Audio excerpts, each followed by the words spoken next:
Hi, this is Martin Harris. Listen to Fascination Street podcast. Will you say it in German? Hier ist Martin Harris und das ist Fascination Street podcast. Do it in Russian. Это Martin Harris. Вы слушаете Fascination Street podcast. Yeah! AV in your ears.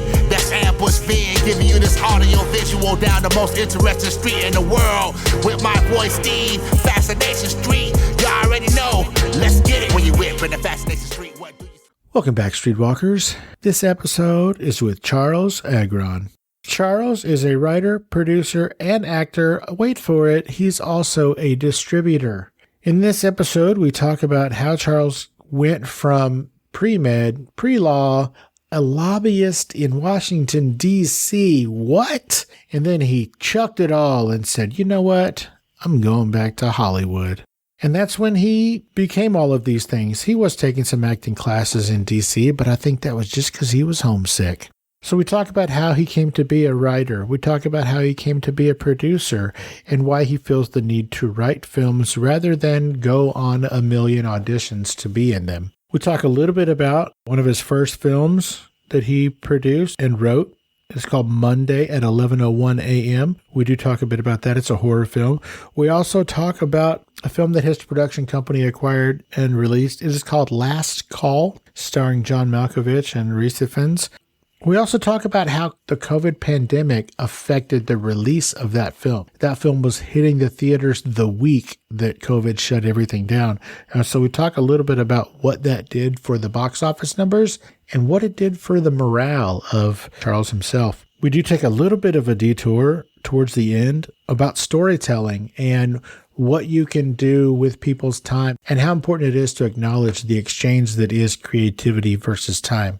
You know, I'm sitting here doing this episode and putting out this podcast, and I consider it a gift, of course, but also the gift that you guys give back to me. We sort of talk about that a little bit in this episode, is your time. Time is ultimately the most non-renewable resource that there is. And so we do talk about the gratefulness and the appreciation of receiving the time from the audience, whether it's you guys who are dope-ass streetwalkers or the people who go to the movies or spend time at home watching a movie. All of these things are an exchange of time for creativity. I'm going to go ahead and speak for Charles when I say this. We appreciate it. I know I do. We talked about it. I know he does. So thank you guys for listening.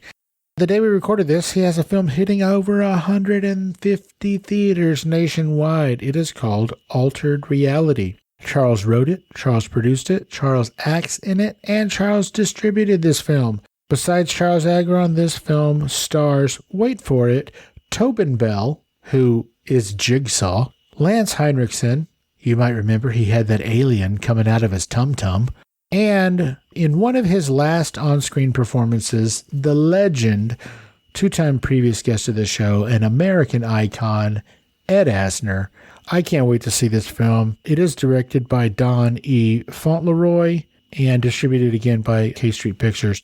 Look for it everywhere. It is sci-fi, it is based on time, and it is based on multiple realities occurring at once. Go check it out. Again, the film is called Altered Reality. It's available everywhere. And this is my conversation with writer, producer, actor, and distributor, Charles Agron.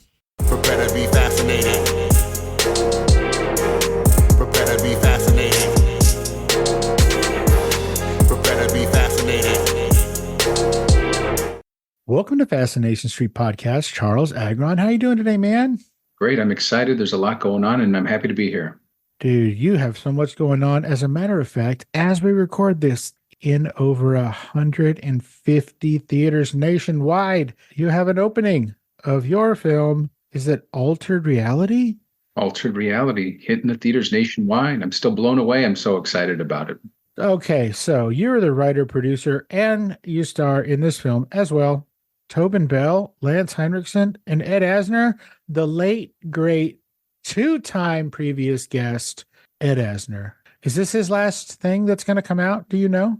That's kind of an interesting question. I've been asked that a lot. As I've sort of tried to investigate it, I'm told that there perhaps could be another movie that gets distributed after this one. So I guess there's one of those chicken and the eggs. Was this his last film? Was that his last film? I just sort of look at it as I'm just very lucky that I was able to work with Ed Asner. Me too. Like I said, he was a 2-time guest of the show, and he was everything I expected him to be. He was gruff and grumpy and angry, but it was all a put on. He was a gem. True American icon and legend. He will be missed. But we're here to talk about you and this film. First, we're going to go all the way back. I got overly excited and eager and just jumped in to Altered Reality, but we're going to get there in a minute. What I want to first do is start from the beginning. It helps us understand how the guests got from where they were to where they are. So where were you born and raised, man? Where'd you grow up? I was born in L.A., but raised in Santa Barbara. Spent some time living in Washington, D.C., and then now I'm back on the West Coast. What took you to Washington, D.C.? It was just after school. I had, studied 2 different subjects, kind of didn't know what to do, and thought, I had an opportunity to work for a political group, a lobbyist group. And I just figured, that was so different. I'd never lived on the East Coast before. And I just figured, kind of jump in feet first and kind of get into a different city that I never thought about living in, and just, taste new things, smell some new things, that type of thing, and just kind of get my feet on the ground there. How was DC different than LA or Santa Barbara? Oh my gosh. I would imagine a lot, but what were the big ones? If you were to compare DC and Santa Barbara, I don't know if there's enough words to describe it. Santa Barbara is very laid back, beach town, very relaxed. Laid back and relaxed sounds exactly like I would expect Washington. Wait a minute. Maybe just a little bit different, just a little different. Living in DC is intense. The homes are much, much older than you experience in LA or in Los Angeles. Probably just about the oldest homes in the country, right? Oh, easily. Some of these homes, this was built in 1800. This was built in 1700s. It's unbelievable when, you're going around, Hollywood. I don't think if you can find something built before like 1960, you've actually found something. So just in terms of the architecture, definitely the way that people think and act, and just it's a lot faster paced. And I'll tell you, it was hard to find good Mexican food in DC. Dude, I can't even imagine trying. I'm from San Antonio, where we know Mexican food. I might have to move away if I went to DC and I couldn't find any Mexican food. That's a deal breaker for me. So take what you want from this comment. This is a true story. I've had somebody tell me that Chipotle was the best Mexican food that they had ever had. I like Chipotle, don't get me wrong. One of the hardest things for me to navigate when I got married, we had a blended family. She had a daughter, I had a son. They were roughly the same age when we got married. She's my daughter now. It's been 20 whatever years. But when I first met her, she was, I don't know, like 7 maybe or something like that. She was born actually right outside of DC, like in Bethesda. Sure. Yeah. She was kind of raised, for 5-6 years or whatever in Memphis. And so when she came to San Antonio and I got to know this little girl, her favorite Mexican food was Taco Bell. So right there with you, buddy. That was that was almost a deal breaker for the marriage. Just kidding. Can you turn your laptop just a little bit? I want to see that painting. Oh, sure. Oh my gosh, that's gorgeous. Thank you. He's a favorite of mine, an Polish artist named Rafał Lubinski. That is so dope. That cool. And then look in the background, there's a boat sailing away. Oh, there it is. I see it. Yeah. Oh, that's so cool. And it looks like the rain is only coming from under the umbrella. That's right. Oh, dude, that is beautiful. What's that guy's name? Rafał Lubinski. Man, that is amazing. Is that a print or the actual thing? No, that's an actual thing. When I first saw his couple artists that I really loved, that eventually when I had the opportunity to get my hands on one, this was one of them. But Rafał, I think, is going to be he is something special, but I think he's going to be someone that's remembered as well. His style reminds me of is it Klimt? A lot of people mention Rene Magritte. I'm thinking of the guy who does he's famous for doing the bowler hats. Yeah. Rene, yeah. Yeah, what's his name? Magritte. Oh, that is Magritte. Oh, okay. I'm sorry. Yeah. I don't know why I was thinking Klimt. That's beautiful. And that's the perfect thing to have behind you when you're doing a Zoom call, man. It's amazing. Thank you. Yeah, I typically just kind of leave the shoulder. Yeah, it's a little peek. It's a teaser. That's right. So you said that you studied 2 different things. What were they? Yeah, it was a pre-law and pre-med. Yeah, I know. Why is it that those 2 things go hand in hand? There's so many people who are a doctor and a lawyer. Why? Because it's hard. I've noticed it. I think that I've actually seen people kind of work hard and then become both. It's a lot and it's intense. And I think maybe they're burnt out by the time they're done. Well, I mean, that's a lot. And plus, it sounds crazy expensive. That's certainly another factor. I don't know. I'm happy with the direction that I want, to say the least. But yeah, unfortunately, someone in that position, you spend a lot of time in school and, a lot of times your relationships get affected by that kind of thing. All of your relationships. Yeah. Your family, your friends, everything. Yeah. All of your relationships. And then because, to have that kind of commitment, and you hope that when someone finishes, they sort of get the bang for the buck that they were hoping for when they first dove in. But unfortunately, a lot of people who go through those programs end up throwing it all away or just scrapping it all and becoming a stand-up comedian, oddly enough. When you were a lobbyist, what did you lobby for? What was the weirdest thing you lobbied for? I was sort of kind of a Switzerland. We did doctors' rights. Oh, doctors' rights. Yeah, so nothing so intense. But, a lot of the pharmaceutical companies, obviously the insurance companies, they've got a lot of presence, certain groups, but I think they were kind of looking to expand that footprint at the time. Sure. Dr. Drew is a dear friend, and he talks about, doctor rights all the time. Okay, so then what led you down the path of getting into the business of show, as it were? Because like I said at the top of the show, you're a writer, producer, and an actor. What made you decide to get into, you went from pre-med, pre-law, you're a lobbyist, and then all of a sudden you're like, you know what? It's time for me to go back home and start being a creative. I had a friend named Elaine Young, who at the time was a celebrity realtor, if you can believe it. Hold on. Does that mean she's a famous realtor or she's a realtor to the stars? She was a realtor to the stars. Okay. She was a pioneer in a way because I remember she was doing a reality show, one of the first real estate reality shows at the time. I don't ultimately know how much traction she got, but I know she did a few episodes, so it was pretty interesting. But anyway, she was always telling me, you should come back and, get into the business. I'd taken some acting classes in DC, and ultimately she knew somebody who had an acting studio over at Fox. I actually came back to LA a few times and, really started to enjoy it. Ultimately, I decided that was a path that I wanted to go further. So I joined it full time. And then that was sort of the very beginning, doing a tremendous amount of shorts. A lot of people look on my IMDb and they just sort of say, you must have done more than just the films that you've done. And I have. It's just that wasn't my ultimate goal, was to have just a bunch of credits under my name on IMDb. I just wanted to get better. And I had a different philosophy as well. A lot of people think that Hollywood owes them. And I sort of took it upon myself to say, how could I become valuable to Hollywood? Ultimately, I decided to do an independent route because there's a lot of freedom and you're able to control your destiny in a sort of way. So that was sort of like the beginning of it, though. And then, obviously, the movies that you get involved, I was mentored by some very important people. And you learn a lot when you're kind of in that position of like an apprenticeship, where people are teaching you from, actually being on the ground and kind of telling you what to watch out for, sort of in all these different aspects. And then, luckily I was able to put together my first project that I wrote and produced and acted in, which was Dark House. And then from there, we did Monday at 11:01 a.m. and then so on and so on. Each movie I've been involved with has been like a stepping stone to the next one. Monday at 11:01 a.m. That was also with Lance Henriksen, right? Right. It sure was. You guys work together a lot? You all best friends? What's going on? Oh, I love Lance. I actually worked with Tobin Bell in Dark House as well. I tell people, making movies is hard. It's good to kind of form a family because, people are so talented, they get to the set on time. But even when it comes to working with a Lance Henriksen or Tobin Bell, you learn so much from them so quickly that I can't help but to want to, work with them again on another project. Tobin is very surgical in the way he approaches his scenes, understands his dialogue very well. And then, sort of wants to have a plan as we walk through it and, and try to give an outstanding performance. Comparing that to Lance Henriksen, Lance keeps you on your toes. I mean, you can tell that guy's done this a lot, and he can make a scene that's very simple feel very dynamic. I'm very lucky to have performed against both of them. I mean, they're legends. So do you think that those two different approaches, do you think that those come from style or experience or both? I think both. I think, both, tremendous accomplishments and credits. But, you'll notice that these different artists stylistically, kind of have their own path to get to where they want to go. They're different.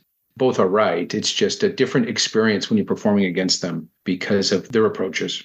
For the listeners, Tobin Bell, I believe, is Jigsaw, right? He's the actual bad guy in Jigsaw. Yeah. And then Lance Henriksen, if I remember correctly, he's the guy who had the alien come out of his tum-tums, right?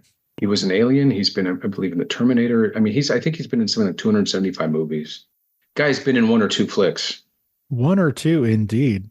Now, you haven't been in 270 whatever, but No. you've done quite a bit yourself, my friend. Well, thank you. You're welcome. When did you know that you could pay your bills and make this a career? The acting, the writing, the producing. I know they're all different hats, and at different points, they all are financially, it's ups and downs as far as, that's why you wear so many hats, right? Right. Because you got to have all these different income streams to make it work. But when did you know that you could pay your bills by doing this instead of just, lobbying for doctors' rights?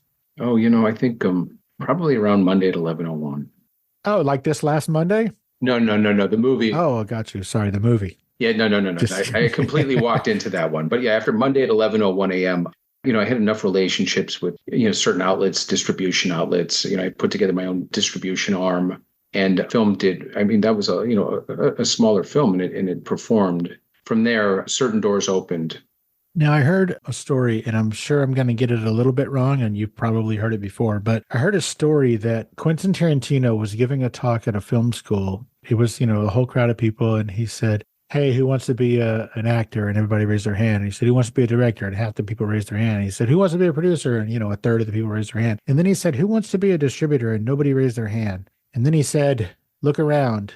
That's going to be a problem. What made you decide to get into the distribution business? Well, that's kind of a complicated answer for me. I noticed you make a film and you put together all the parts. From my experience, sometimes the distributors are difficult to deal with for a lot of reasons. Anything from the way they handle their film, even these big companies or these big agencies, I feel like the system can be done better, depending on how hard they work on your project. Everybody wants to get involved with particular, agents or sales agents and that sort of thing. I didn't feel the bang for the buck per se. And so I thought to myself, why don't we do things a little bit different? And that's sort of how it happened. And then, step by step, I feel like the different distribution arms, the different companies became more comfortable working with me, even though I'm, come from an independent angle. And once again, just like the filmmaking, the distribution platform, became stronger and stronger and so forth. Like just like the movies became stepping stones, the different movies I did were stepping stones as well. So you feel like the path from actor to producer, writer, distributor, all of that, do you feel like that was a stepping stone path? Yeah, because really you have to understand everything from the bottom up. And so like in terms of being like a producer, so much can go wrong at so many different angles. And so even if, you're lucky enough to write something and you're like, oh, this movie, got picked up, but, then it gets buried because someone else has the rights to it. Or you make a movie and it looks fantastic, but you don't know where to distribute it. Or for whatever reason, you get like a runaround with a distributor for, why they picked it up. But, oh, there's just no marketplace for this, that type of stuff. So I figured kind of the more red tape I could get rid of, the pathway got bigger. Now, back in the 80s and 90s, record companies would do this thing where they would sign a band because they had another band that was similar and they wanted to promote one of them and sort of bury the other one. Do you find that that is the case with production companies and acquiring projects in the film business? I can see similarities. I can see how, and I've also known people whose projects, they got, picked up with a lot of hype, and then that hype then fizzled away once the acquisition was made. So I can see that for sure. Without a doubt, I see a parallel. Interesting. What's your favorite? What do you like to do the most? If you could only do one of the many things that you do, writer, director, producer, actor, distributor, if you could only do one. Well, that's hard. I was asked sort of like, why do I do all three? 3? No, it's more than 3. Well, I guess my point is that, back in the day, that's like what you had to do. And so for me, there's sort of one and the same. I tell people like, when we were in acting school type of thing, there was a lot of other talented people that went on to do some really big things. But at that time, we were sitting here like worried about like, are there parking meters outside, because some people can't, are worried about, free parking and stuff. And so what happens is that, if you didn't write your own script, you didn't have one. You know what I mean? If you didn't act in your own project, you didn't have cast. I was joking around with someone about how, like, I remember the days when I was holding like the lighting in one hand and trying to do a monologue into a camera. And so times certainly have changed, but I kind of have this philosophy that it's sort of one and the same. I mean, obviously I've produced movies that I've not acted in or written in, but when I kind of do that method, I kind of see it as just a bigger version of what I started way back when. I think it was Seth Rogen. One time somebody asked him why he writes all these movies. And he said, because if I don't write a movie, nobody's going to put me in one because I'm so goofy. He's a talented guy, so I'm glad he was writing movies. Yeah, me too. Hey, Streetwalkers, here's a word from our sponsors. Let's get back into it. So do you feel like it's easier? Well, obviously it's easier for you to be in a movie if you write it, but do you feel like it is necessarily a game changer to write your own stuff or to write stuff that you're going to be in? Well, the thing is this, I don't typically go out, once in a while I'll have a colleague or whatever ask me to potentially read for something, but I typically don't audition or anything like that. Why? Just too busy, really. It's so funny because I've never really even thought about it. I guess just by nature, I'm sort of just a builder. I just I get my hands on the blocks and I just sort of like build in one direction. So I guess the answer to your question is that if I was to fall back and pick one, I guess I would be a producer because maybe that's the most complicated. I don't know. I like putting broken watches back together again, as they say. So your production company, is that K Street Productions? K Street Pictures, yep. K Street Pictures? Yeah. Is that also the distribution company or is that a different name? Yes, same name. Oh, okay. What's the K for? K Street in DC. And is that where you started? Is that why it's that? K Street is where all the business gets done. All the business in America or all the business for your companies? Business in America, no, in DC. That's where all the business gets done. It's on K Street in DC. Is that a street full of bars or restaurants or what is K Street? No. It's like where all the lobbyists hang out. Oh, so it's a throwback to your olden days. That's right. Okay, so the distribution company and the production company are both called K Street Pictures, right? Yeah. We're going to go back a little bit. Back in 2017, you produced an indie feature called Alex and Eve. That film was released in Australia, but then you picked it up at sort of a film festival for American distribution. I know that you're listed as a producer, and I know that you distributed it in America, but what did you do under the production hat for that film? Because it was already done by the time you got involved, right? Yeah, that film I actually wasn't the producer on. I was the distributor of that one. Oh, okay. When we got it, we put it in theaters. It's a delightful film, has a great message. It was a smaller release. I would say maybe 5 or 10 theaters across. People like the movie. I mean, it's a great film. I think that a lot of the buzz was in Australia. Anyways, sometimes I feel like I wish that film could get a more spotlight because it's so well done. But yeah, I mean, decent box office, and yet the amount of traction, I wish I could have gotten more for that one. That's why you keep doing it. You don't just do it once, right? You just do it over and over and over again.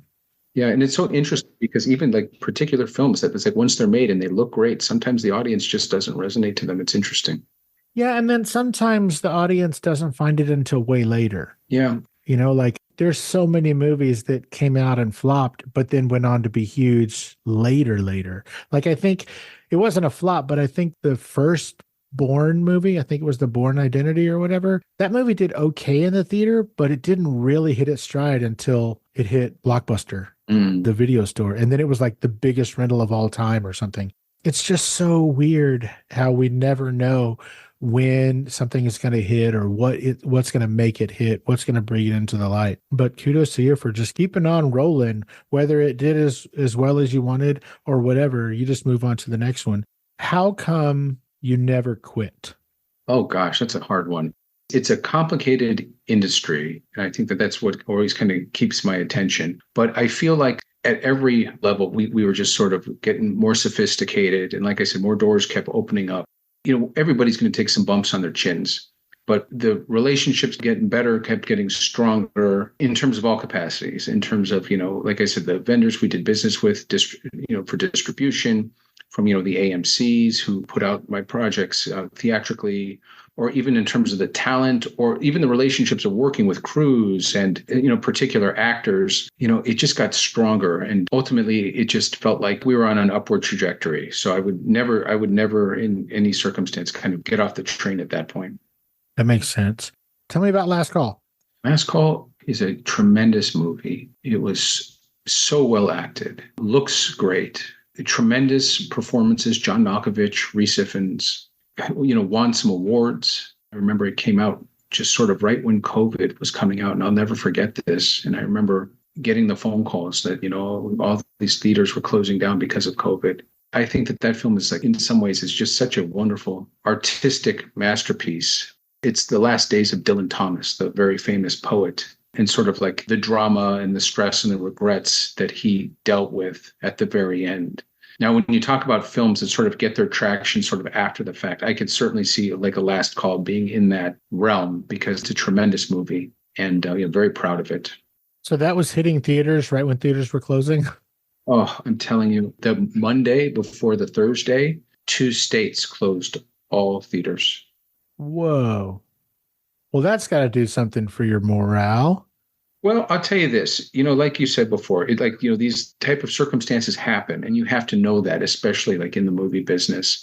And it makes you stronger. I mean, unfortunately, it's like that's a circumstance that you walk away with a lesson rather than, a tremendous box office. But it's an outstanding film. The world was on its ear anyways. And then that was certainly not I guess that was sort of like the cherry on the top for me. But it's an incredible film. And if you do get a chance, check it out. I think it's worth a look. Where could one check it out? Is it streaming somewhere? It should be streaming. I think if you simply Google it, it'll give you multiple options of where you can see it. How did you come to be involved with Last Call? Was it another project that was done and then you came in to, help with the back end, or were you involved in the beginning? That was an interesting one, because that film was looking for distribution, and they were having trouble because they, for a variety of reasons, were having issues finishing the movie. And so the fact that I know how to do both, I think, was sort of how I became valuable to them. And there were some very important people on that film. I figured if I was to get involved, kind of get my hands dirty and, and deal with all these different aspects and putting it back together and actually finishing this film, this little piece of art, and then getting it out. It was something, once again, that was interesting and exciting to me. Love it. And again, even in light of this COVID slap in the face to your film, Last Call's box office, you didn't quit. No, you can't quit. You got to be resilient. Life's not about getting knocked down. It's about getting back up. Once again, it was another wonderful stepping stone, tremendous talent, and in a lot of ways, a tremendous film. Looked great. You can't watch that movie and not learn from the cinematography to the performances. Once again, I think just put me in a position to be stronger and to open more doors for my career. Did it? Yeah. What is the most magical thing, the most happenstance thing, the most unexpected yet brilliant thing that has happened as a result of all of your networking and all of your experience and all of your projects that you've done? What's the greatest, most unexpected thing that's come out of all that? Well, I'll tell you this, Altered Reality comes out nationally. And what blows my mind about that is that, I'm getting calls from friends and colleagues and people that I used to know. And it's like everybody can, no matter where they're at, they can drive like 20 minutes, within a 20-minute radius to go see this movie. And I mean, it's pretty crazy. Is this your biggest opening? It is. I had the relationship with AMC, and then we wanted to premiere over at the Regal LA Live. And so we talked to Regal, and, they need to approve the movie. And not only did they approve it, they said, well, let's have a conversation about putting this in our theaters as well. And so then sort of late in the game, then there was conversations with Cinemark as well. And I like the independent approach of movie making, because nobody controls what you can make or how you should think you should make it. The studios make tremendous films. They have their systems and they work. You can't criticize them. But there's a lot of similar styles. You see a lot of superhero films or films with, multiple sequels, that type of thing, prequels. And that's great. And some people absolutely love that. But there's another audience out there that likes kind of edgy. I love edgy. And I think that I might have hit a chord with certain vendors and companies that are open to that as well. I know that filmmaking is a spectrum, and there's $300 million movies, and there's $1 million movies. There's not so much the $10 or $15 million movie anymore. Which end of that playground do you enjoy spending your time in the most? Oh gosh, I mean, I'm certainly not on that $300 million. I mean, that, the funny thing is making a movie. People say, "Oh, is it hard to make a movie with $300 million?" And I don't know how the answer could be. Yes. I mean, you've got $300 million. No matter what goes wrong, there's money. But if someone hands you $1 million to make a movie, that's hard. And so, moving up from sort of initial projects with lower budgets and as sort of expand, I think that the lessons learned from dealing with lower budgets can provide a lot as you get into the bigger budgets. But that being said, it also makes you wonder sometimes how you spend a $300 million. And trust me, I know it can get done and it can get done fast. But like I said, every once in a while, I might sit back and kind of ponder. Sure. Tell me more about Altered Reality. I know that it stars Tobin Bell, Lance Henriksen, Ed Asner, and you. Directed by Little Lord Fauntleroy. No, wait. It is directed by, I'm sure he gets that all the time. It's directed by Don Fauntleroy. What is this movie about? Sell it to my audience. Yeah, I mean, it's sort of right now, like I believe the best script I've written to now. I've always been interested in the concept of time and also decision making. And that's another thing. When I write, I kind of want to anchor, even if it's, on a backdrop of sci-fi, I want to anchor it in reality. And you see people make decisions, sort of like these sliding door decisions. And, 10 years later, I wonder how often people kind of sit back and realize how much a certain decision may impact their whole life. But time, to me, is our most precious gift. And it's a gift that a lot of people take for granted. And in Altered Reality, I start with the premise that the past, present, and future all exist at the same time. And my character, Oliver Cook, is offered, a deal with the devil. And the issue is that with all the fame and fortune that comes with this deal, regret comes because the old life was more valuable to him than all of the new trinkets and friends that he may have. I like what you said about time there at the beginning, because in a way, time is the ultimate non-renewable resource. And it's so funny because, you can tell I'm interested in time. I recalled another film of mine, Monday at 11:01 a.m. People will sit back, they'll relax, they'll let just time go. And the idea that for us right now, we're having a nice conversation. Somebody else might be sitting, like laying back on the couch, and having, watching some TV, enjoying their family. But right now, something tragic can be happening to somebody. And so it's so interesting how we all navigate time differently. And sort of that interconnection is fascinating to me. Or decisions that, I make or you make, you don't know how it might inadvertently, impact each other. There's something that I might say or, something you take away from one of my films or something you say to me that we might leave this room that we're in and think, about the world a little differently. And those are the type of concepts that I like to play with. And sci-fi is a wonderful kind of venue to do that because the audience is willing to take a leap of faith with you. And you can be as provocative as you want to be without being judged. And I think that with science fiction, there are rules, but the rules are a little bit more expanded. And I think that gives you a little bit more leeway to sort of color outside the lines, if you will. Without a doubt. You talk about a very important series to me, like The Twilight Zone. People mention that like maybe my projects are sort of like The Twilight Zone, which I take with 10,000 gold stars, if that's, even is brought up in a conversation. But those shows were so provocative and so thoughtful. And, thought-provoking. And what blew my mind is how many they could put together so quickly.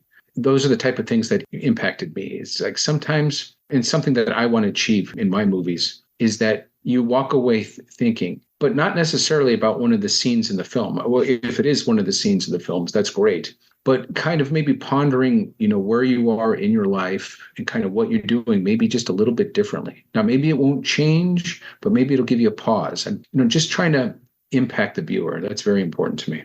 Why? Yeah. I think that once again, time is important. And if I'm going to take, 100 minutes of your time, I don't want to just give you something empty. My art is very important to me and it keeps getting better. Listen, I work very hard at it. So hopefully it's getting better. That's just, I guess, sort of the way I want to impact the viewer. I love that your view is a give and take. A lot of creatives, they're like, hey, I'm giving you this art. I'm giving you this creativity. I'm giving you this story. You're doing that, but also you acknowledge that you're taking an hour and a half of my time or the viewer's time. You're taking their bandwidth, their brain width. It's Pretty dope, dude. I think that goes a long way to why you're so passionate about these films and why these films have such a niche but passionate viewership, if that makes any sense. I think that the give and take is way less selfish than we normally hear from creatives. Yeah, and I think the beautiful thing is like, once again, like coming from the independent angle with relationships that can get my work out there. Like I'm not chained to any decision making or forced into any corners or, have somebody coming in at the end saying, no, kind of like, tear this up or just bury it. Like I can not only tell a story, but create feelings. And I do take that very importantly. I take it very seriously. So. Well, it shows. Thank you. You're welcome. What's your favorite Twilight Zone episode? And if you say the movie, I'm going to hang up on you. Oh, the ones that kind of like get my attention quickly are the John Lithgow on the airplane one. That impacted me a lot. The one where the gentleman loses his glasses in the library, that was very thought-provoking. I remember there was one scene, I don't think this was in the movie, but this was from a while ago, so it may have been one of their TV movies back in the day, but somebody was in one of the homes and was trying to talk to a child, and the child wouldn't answer, and he got frustrated. When he left the room, the child didn't have a mouth, and I was like, that's the type of stuff that's like, and then the person never knew that, but like it was so frightening. The episode where they're wearing masks and they turn out at the end to have like the pig faces. It was just so uncomfortable. Once again, it's like what platforms can you really make the audience so uncomfortable or impact them? You know what I mean? You're trying to impact them. You're not trying to talk down to them or try to make them think a certain way. Once again, it's like when someone is in their own universe and yet they're thinking differently, even if it's for just a moment. And that's just so interesting to me. Well, I think it is wildly interesting myself. Actually, I prefer the term fascinating, but that's neither here nor there. Once again, everybody, the film is called Altered Reality. Definitely search it out and find it wherever it's going to be and check it out. Again, it stars Tobin Bell, Lance Henriksen, the wonderful Ed Asner, and of course, written, produced, and starring Charles. Charles, where can people find you on social media? You can check out kstreetpictures.com or alteredrealitymovie.com to find out more. You find out where the movies are playing and just kind of what we're up to, our next projects, that sort of thing. How many projects do you have in the works right now? Don't name them, but what do you got going on? How many irons in the fire? I got a couple. There's a lot of interest right now. Once again, I think when an independent starts going out in the hundreds of theaters, you get people's attention. Love it. How did you spend your SAG-AFTRA writers strike, your SAG-AFTRA, PGA, WGA, all the A's? How'd you spend your strikes? Well, I'll tell you this. We were going to put the movie out last October. And so I kind of spent it by not going to get my movie out by then. So it was definitely stressful, but things seem to turn out the way they should be, I guess. Sure. That sounds about right. Charles, before I let you go, is there anything we didn't talk about or I didn't ask you specifically that you wanted to talk about today? Did we cover the big bits? Yeah, I had a great time. And, I appreciate you asking me a lot of questions because sometimes the questions can be a little typical. So it's kind of fun, even thinking about back in the day or sort of like the different steps to get to now. And then, once again, the excitement about what's going on, right now. So, yeah, I enjoyed it. That is 100% my pleasure. And thank you for noticing. That's what we do, man. We walk down the street getting to know each other. Right. As I say at the beginning of every episode, take a walk with me as I get to know, this time it's going to be Charles. So thank you, dude. Seriously, I appreciate your time. I can't wait to see this film, Altered Reality. Tobin Bell and Lance Henriksen, Ed Asner. I mean, this is a stellar cast. All three of these dudes, plus yourself, of course.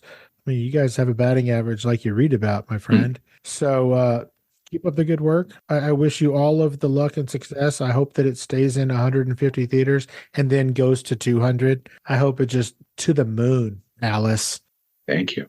Charles, thank you so much for taking the time out of your hectic writing, producing, starring in, and distributing indie films schedule to hang out and let us get to know you a little bit better on Fascination Street, man. I really appreciate it. Yeah, I appreciate it too. And I look forward to the next time. Oh, 100%. Thank you so much for giving me the gift of your time today. I know time is a valuable thing. We talked about it earlier. So thank you for sharing this 45 or 60 or whatever it was with me today. I really appreciate you being generous with that time. Great. Loved it. Loved the whole time.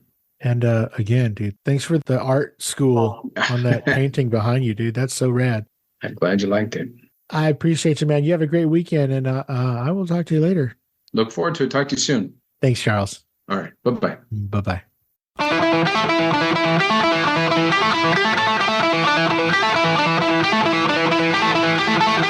Opening music is the song FSP Theme, written, performed, and provided by Ambush Vin. Closing music is from the song Say My Name off the 2021 album Underdog Anthems, used with permission from Jax Hollow. If you like the show, tell a friend, subscribe, and rate and review the show on iTunes and wherever else you download podcasts. Don't forget to subscribe to my YouTube channel. All the episodes are available there as well. Check me out on Vero at Fascination Street Pod and TikTok at Fascination Street Pod. And again, thanks for listening.